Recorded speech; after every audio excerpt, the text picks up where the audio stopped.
Эволюция — это не всегда про красоту и логику. Иногда она создает настоящих монстров. Представьте, огромный парус на спине, череп в хаотичных рогах, когти длиной с метр у травоядного динозавра и ходячего кита, который еще не решился окончательно уйти в море. Сегодня мы отправляемся в путешествие почти сотни миллионов лет назад и сами увидим самых необычных существ доисторического мира. Тех, от кого даже у палеонтологов глаза на лоб лезут.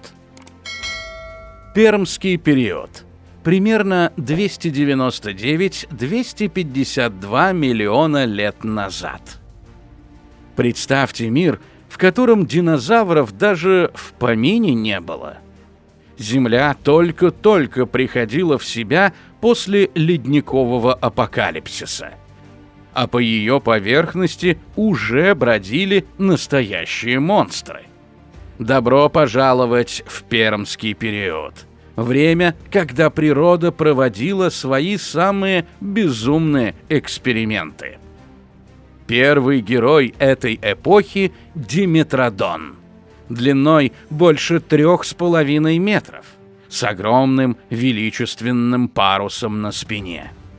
Этот парус работал как настоящая солнечная панель. Утром он быстро впитывал тепло и позволял хищнику разогреться раньше всех остальных. Пока конкуренты еще дрожали от холода, Диметродон уже бесшумно крался по лесу в поисках добычи. Это был один из первых настоящих хозяев суши. Умный, быстрый и смертельно опасный. Следующий персонаж выглядит так, будто его придумал безумный фантаст. Эстеминозух, увенчанный рогами крокодил. Его массивный череп покрыт хаотичными буграми, шипами и рогами самой причудливой формы. Ни симметрии, ни логики, просто настоящий рогатый кошмар. Когда этот зверь открывал пасть, казалось, что природа в этот момент экспериментировала и просто забыла сохранить чертежи. Он выглядел настолько инопланетно, что даже современные палеонтологи не могут до конца понять, зачем ему был нужен весь этот рогатый шлем. И, наконец, Горгонопс, настоящий предок саблезубых кошек, только появившийся на 200 миллионов лет раньше. Мощное тело, огромные кинжалообразные клыки и челюсти, способные одним укусом ломать кости.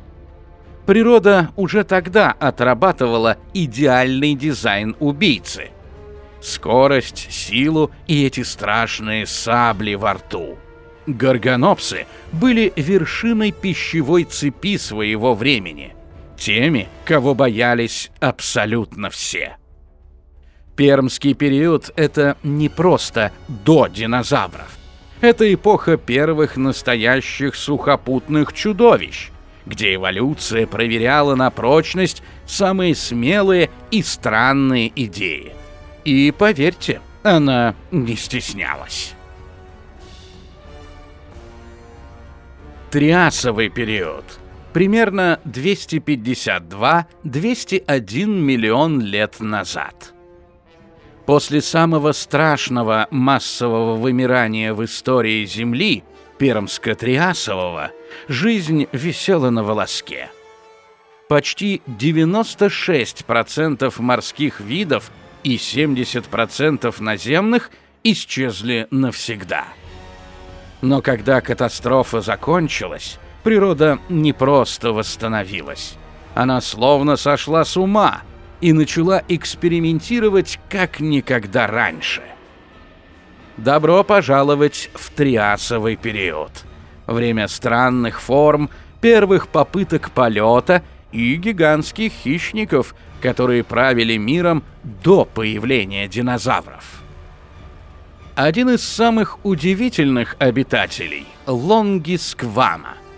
Небольшой ящер размером с кошку, но с настоящим ирокезом на спине и хвосте. Вместо обычной чешуи у него росли длинные, гибкие, похожие на перья структуры. Некоторые ученые уверены, именно здесь природа впервые примеряла будущие перья птиц. Представьте рептилию в модном пуховике. Это и есть лонгисквама. Эволюция уже тогда репетировала полет и теплоизоляцию. Еще более безумный эксперимент – Шаровиптерикс. Этот маленький ящер стал одним из самых странных летунов в истории. Он не использовал передние лапы, как летучие мыши или птерозавры. Нет, он летал задними ногами. Между задними конечностями и боками тела у него растягивалась широкая кожистая перепонка. Передние лапы оставались свободными, и он мог даже хватать ими добычу в воздухе.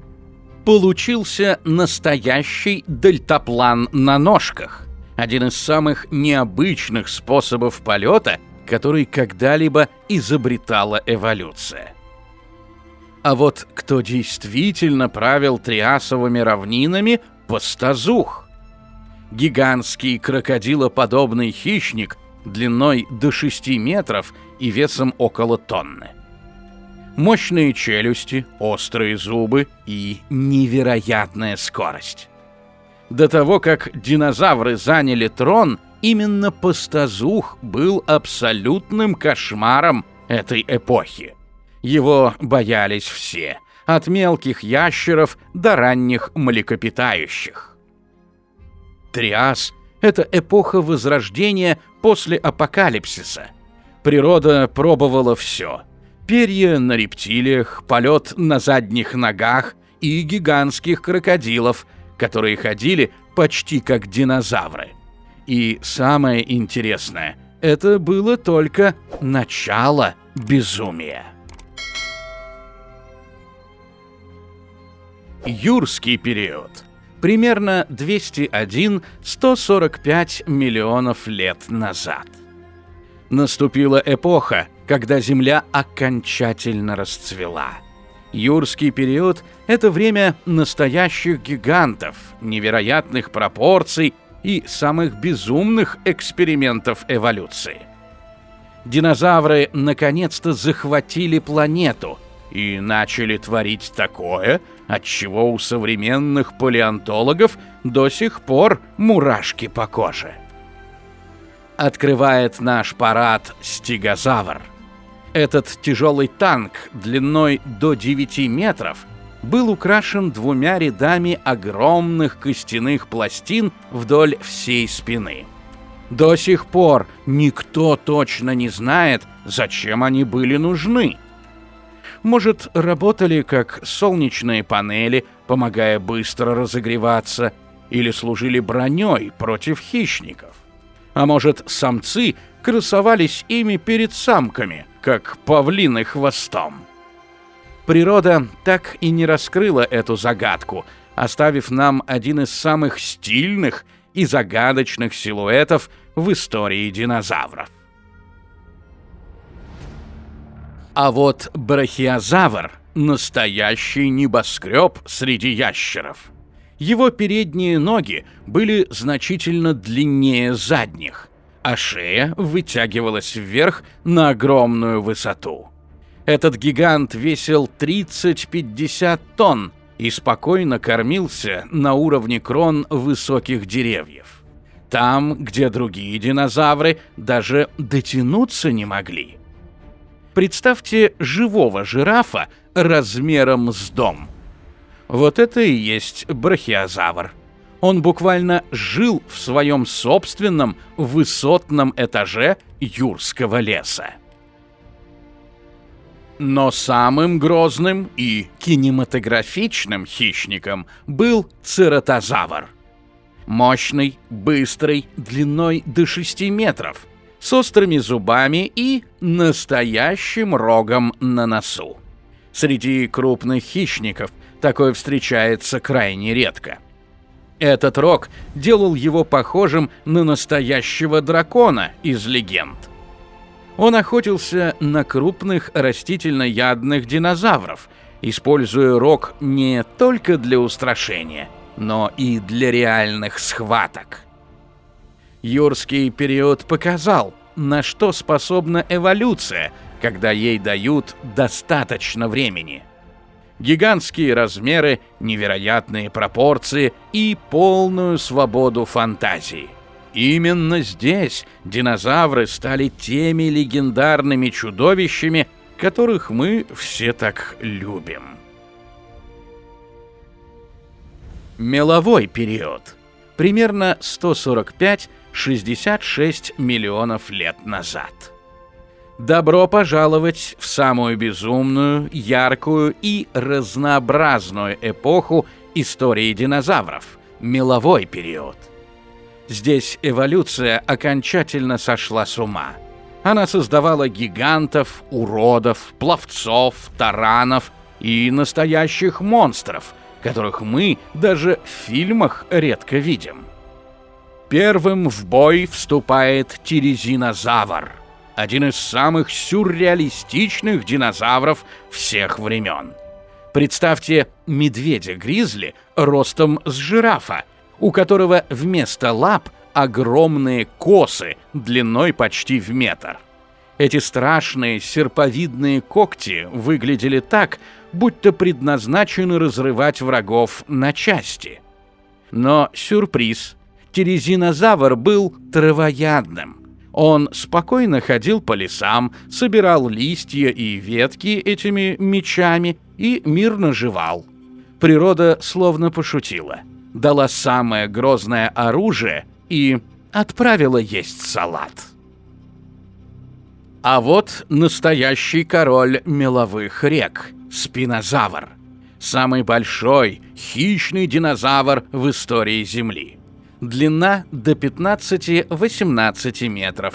Длинная узкая крокодилья морда, идеально подходящая для ловли рыбы. Мощный хвост для плавания и огромный парус на спине.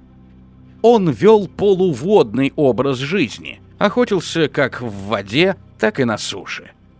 Представьте тираннозавра, который решил стать крокодилом и вырос до размеров автобуса. Именно спинозавр был настоящим хозяином меловых рек. И, наконец, пахицефалозавр – толстоголовый ящер. Его череп был покрыт толстенной костяной каской до 25 сантиметров толщиной. Ученые уверены, что эти динозавры устраивали настоящие гладиаторские бои, разгонялись и бились лбами на полной скорости. Представьте двух бодибилдеров в динозавровом обличье, которые вместо того, чтобы есть протеин, просто таранили друг друга головой. Зрелище было эпичным.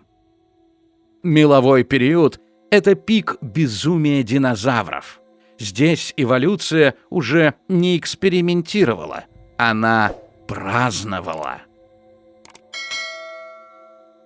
Палеоген. Примерно 66-23 миллиона лет назад.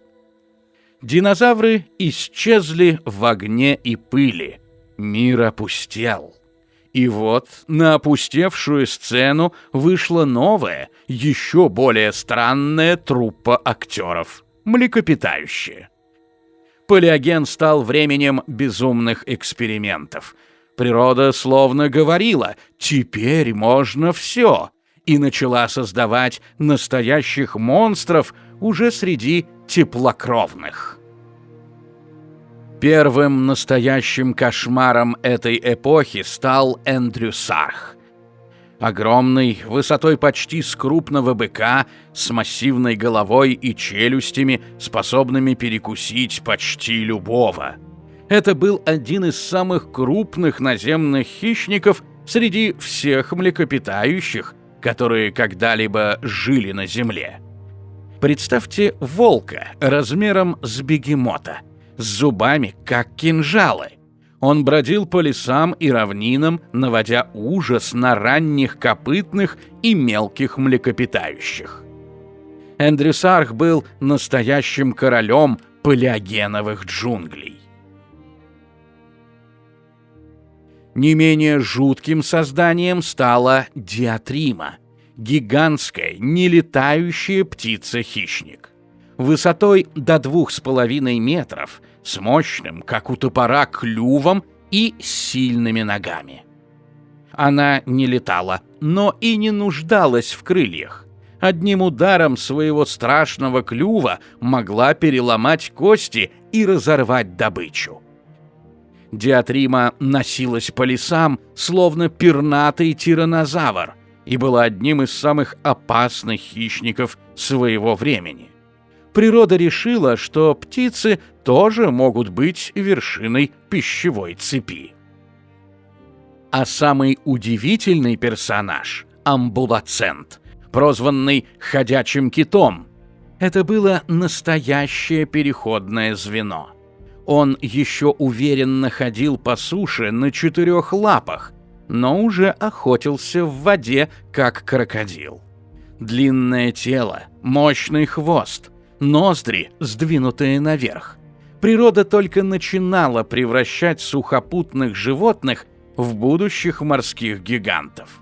Амбулацет выглядел как собака, которая решила стать китом, но еще не закончила трансформацию. Палеоген – это эпоха, когда после великого вымирания жизнь начала все заново. И сделала это максимально странно и эпично. Неоген. Примерно 23,2,6 миллиона лет назад. Мир стал узнаваемым, почти современным. Леса, саванны, первые настоящие степи. Но эволюция еще не закончила свои безумные эксперименты. Неоген — это время, когда природа уже почти создала знакомых нам животных, но напоследок решила поиграть и выдать несколько по-настоящему странных шедевров.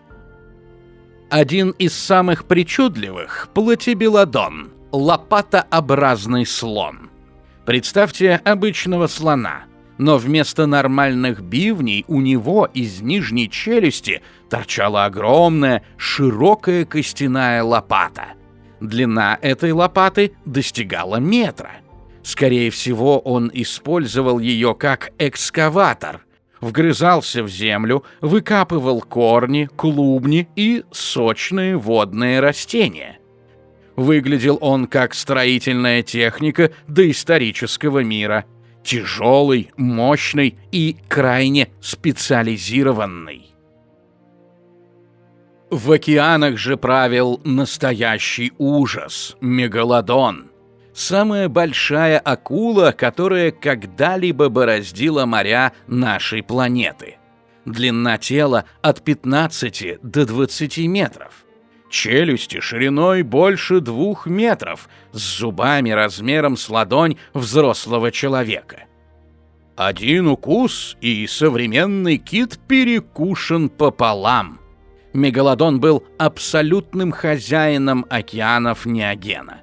Даже сегодня, представляя эту тень, скользящую в глубине, многие чувствуют древний первобытный страх. А на суше бродил, пожалуй, самый сюрреалистичный зверь – халикотерий. Выглядел он как лошадь или носорог, но вместо копыт у него были огромные изогнутые когти. Длинная шея, мощное тело и эти странные медвежьи лапы. Он передвигался на костяшках пальцев, как горилла. и, скорее всего, с помощью когтей срывал листья с деревьев или выкапывал корни.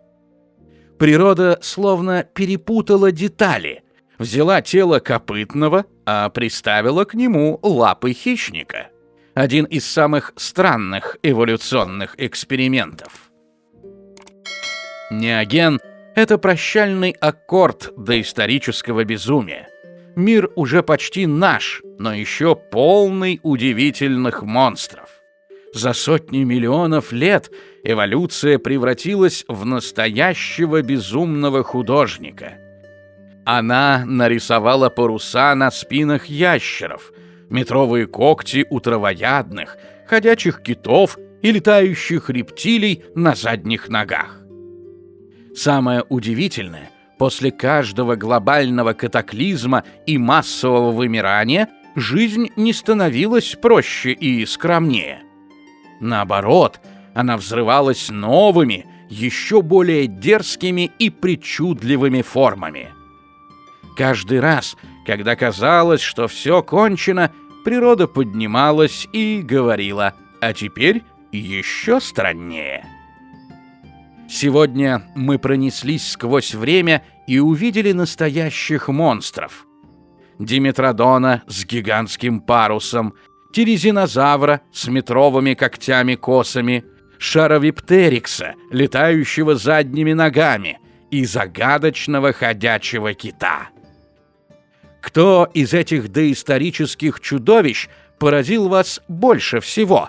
Обязательно напишите в комментариях. Если видео зацепило, ставьте лайк, подписывайтесь и жмите на колокольчик. Впереди еще много невероятных эпох. Увидимся в следующих путешествиях. Пока!